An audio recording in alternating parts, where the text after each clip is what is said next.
if I can have your attention here in the media center, we'll go ahead and get started with today's Monster Energy NASCAR Cup Series media availability, and we'll start the day with Ty Dillon, driver of the number 13 Geico Chevrolet for Germain Racing. And Ty, I owe you an apology because during the closing laps at Dover last week, I said, regardless of where this guy finishes, I'm going to have him into the media center. You had an incredible run going there in that 13 car. Did not end the way you quite wanted it, but could you please just take a few moments to really walk through that quality run you had in the 13 last week? Yeah, we I guess to start the weekend, we had a pretty good Geico Chevy unloading. We kind of kept working on it and chipping away at it, getting to where we thought, just mainly focusing on where I could drive the car hard through the race. And fired off the race. We didn't qualify all that well. Qualifying's probably been our toughest challenge all year, just making sure we get good track position. We've started anywhere from 20th to 28th every week. It's just not been our strong suit, but we've raced really well. So we qualified 21st, and we take off in the race, and the car's good. And but Booty, he's so smart. He's always thinking about strategy, always thinking about what we can do to be in the best position at the end of the race. So the first segment and a half, I'd say, of the race, we were doing things where we would one stop, come down and take tires. Next stop, we would put scuffs on, that 20, 30 lap old scuffs, and just ride. He'd tell me ride. He said, you're fast enough, just ride here in the back, and we're going to have 4 sets at the end of this race. So I was doing that, and I knew our car was good. It was kind of frustrating to just bide your time, run around 18th to 21st, and then putting old tires on when people had new tires and just having to let them go and just be really patient. And around the second segment, I said, all right, I'm done messing around. I think our car's good enough. We can get up front and run well in this race. And sure enough, we take off. We go into pretty much go for it mode. We're going to put stickers on every pit stop, and everybody else has got 1 or 2 sets left. We had 4 sets left. So we started going for it. And when I knew I could go, we drove up into the top 10. I think we were running 9th or so, right behind Jimmy. Caution comes out. We're sitting second. We come down pit road, and my pit crew brings us out first. That was pretty cool. That was a really big win for them to beat a team that's won 7 championships with a driver who's the best there is here in NASCAR.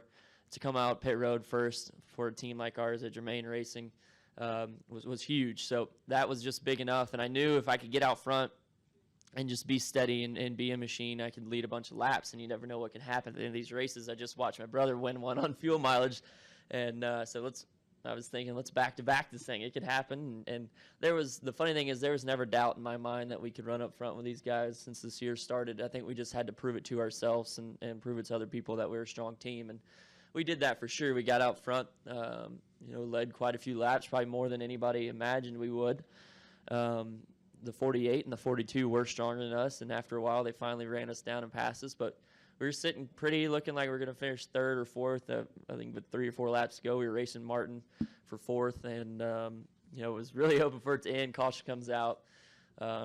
Green, white, checkered. We take off on the outside, had a pretty good restart. I almost had the 31 cleared, pretty much had him cleared, and got a little bit loose. I think it was the air off his car on my left rear. Got me loose, and typically that's just an easy save for me, and I just wiggle up the track, but the track was not clean at all off turn 2. There was a big pile of sand there still from Speedy Dry, and as soon as I hit that, there was no saving it. It was like hitting ice, and we tore up half the field and didn't really get a good finish to the race. But it was unfortunate that kind of had to happen. We still finished 14th. If you would have told us at the beginning of the day we were going to finish 14th, would have took that as a solid finish and went on to the next racetrack. But to do what we did and run up front, lead laps, and really probably should have finished in the top 5. It was a little bit heartbreaking, but the momentum that we've gained from Dover is huge, not only in just running well and getting a good finish in 14th, but more or less proving to ourselves that we can run with these guys given the right situation and that we can compete, and there's a possibility of us winning a race. Well, I'll try not to jinx you this week if that situation arises. If you have a question for Ty, please raise your hand. We'll get a wireless microphone to you. We'll start here. Hi, Ty. Kenny Carr with SSP TV. I think you just said qualifying has been a bit of a struggle. How do you try to turn that tide today, positive attitude, and head out there? It's a beautiful day at Pocono. We just keep working hard. With Germain Racing, we spend, me and Booty and our couple engineers, we spend every single Wednesday in the simulator at Chevrolet, and that's one thing that they do for us at Chevrolet that is helpful. They allow us at Germain Racing to have that simulator time because we don't get very many other resources. We do have the alliance with RCR, but at Germain Racing we are our own entity pretty much too. So we go every Wednesday and make laps, so I'm as fresh as I can be for being a rookie at some of these places. Luckily, I have raced here before. The thing about qualifying is it's raw speed, and you just got to have that raw speed in qualifying to be really good. And we did all right at some places and have qualified okay. It's just a different level when you come to the Cup Series and qualify. It's harder than anything you ever do. Everybody can go fast for a lap in this series. Everybody can run really, really fast for at least 1 or 2 laps. And you get in a race, and a good race car and a good driver will come around and rise to the top. So we try to focus really hard, just hasn't really worked out. We got a lot of things to learn still. But I think Pocono is a place that we can qualify well at. It's been a good place for me in the past, and I really like this place. So no reason that we shouldn't be able to improve our qualifying average this week. We'll go next to Zach and then over here to John. Zach Sterniola with the Pocono record. Ty, you touched on it there. You already got a couple starts here in the Cup Series. What can you take from those prior experiences into this weekend's race, and how much is that going to help you getting ready for another one here? Yeah, I raced the Cup race here last year with Levine Family Racing, which is one of their cars from their shop, and we worked really hard. That car at the time was not one of the best cars, but we qualified 26th or so, and really opened my eyes to working on a race car and getting myself to focus on getting the car handling right, because you can race better than you qualify even if you don't have the top speed that you have or that some of the other cars have. We didn't qualify well at all, but we got the car handling pretty good in practice and got to the point where we were running 17th to 18th in the race. I'm not sure where we ended up at the very end. I don't know what the final result was, but we were running in front of cars that were way more funded than what our car was. And so it really opened my eyes as a driver coming here last year and running a little bit lesser equipment, something that I hadn't done before, but it was with a team that really worked hard. So it kind of opened my eyes to hard work, being a good, proving that if you work hard, your car can always outperform guys that might have way more resources. And I think that's what we've done all year at Germain Racing. We'll go next to John, then to Lee. Hi, Ty. John Haverman with ESPN Albuquerque.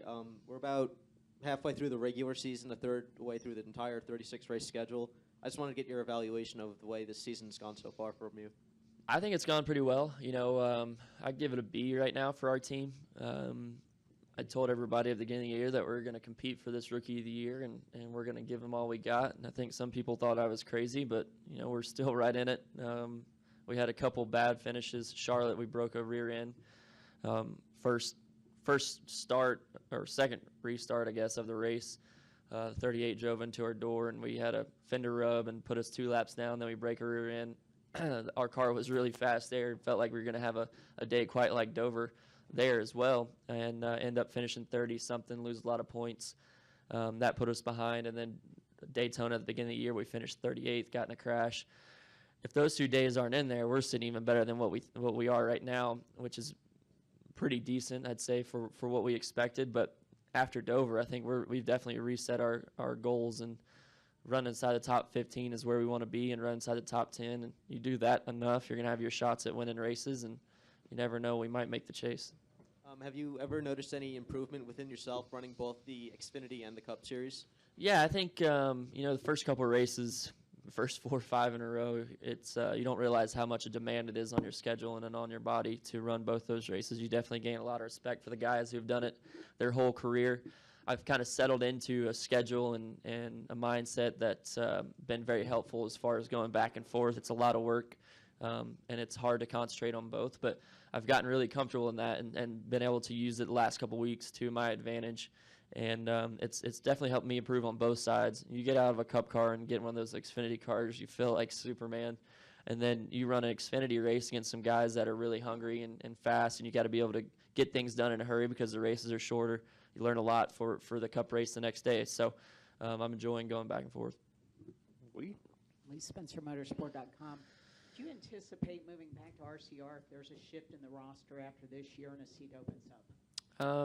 That's not anything I'm care to talk about right now. My main focus is on Germain Racing. That's where I'm at, and they've done a lot for me. Bob Germain has given me the opportunity to be here at this level, and Geico took a chance on me coming in, a new young guy, and it's gone really well. So right now my main focus is getting ourselves into a point where we can make the chase, win the Rookie of the Year, and just race hard. It's definitely not my focus right now. I feel like now I've gotten to where I want to be in the Cup Series, and wherever my career goes from here, it'll go. But right now I'm focused on racing the 13 car for Germain Racing. So basically you feel loyal to Bob is what you're saying. Yeah, I feel very loyal to Bob. I mean, Bob took a big chance on me, so he's he's somebody that means a lot to me, and this opportunity means a lot to me. So that's special to me. And when somebody puts their neck out on the chopping board for you,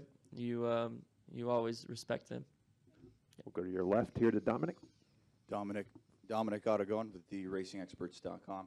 So after the last few weeks and having top 15 finishes in the run at Dover, what's the team morale been like the last few weeks? Oh, it's been good, man. It's everybody's a little disappointed at Charlotte because we were fast. I mean, after that run-in on the restart, came out in front of the leaders with, I think, 1 lap fresher tires and ran away from the leaders. So everybody was excited there to see us get back on the lead lap. And the red flag came, the rain came, and just the wave rounds weren't falling our way, and we really thought we were going to have a good shot, and then we break a rear end. So that was disappointing. But we knew in the back of our minds that we had good speed. And then we've had a couple finishes that have been solid leading up to that race that knocked us down a little bit, and we come back to Dover and do what we did. I think everybody's on cloud 9 right now, just as far as confidence. And like I continue to say, we proved to ourselves more than anything that it's definitely possible that we can run up front and win races. Any additional questions for Ty? Can the Preds come back? I don't know. I feel like it's going to be a close game in Nashville, but, man, the Penguins are beating them down pretty good in Pittsburgh, so it's going to be tough. I'd like to go to a game, but I'm a little busy. Well, Ty, good luck this weekend, and hopefully we would talk to you post-race on All Sunday. right, appreciate it.